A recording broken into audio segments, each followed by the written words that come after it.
Hello, I'm Jonathan, the sales manager from Motors Truck and Van in Norwich.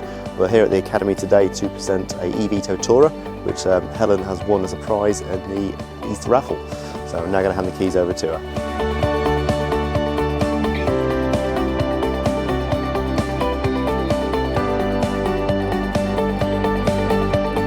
Hello, my name's Helen and I'm one of the assistant principals at Ormiston Victory Academy in Norwich.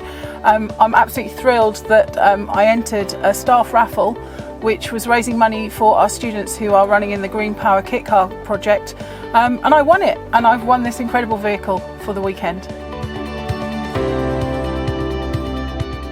So our plans this weekend were to travel up to Newcastle, and it now turns out that we're going to travel in style and comfort and celebrate a family's 90th birthday. So I'm hoping that we'll also now be able to take some of the family out in the car, which is what we obviously wouldn't have been able to do had I not been so lucky. So with the money raised from the staff raffle, the Academy are being able to buy some helmets for the students for when they participate in the race, and they're also buying some batteries to help run the car. So it's been really, really valuable, and a huge thanks to Motors for providing this opportunity.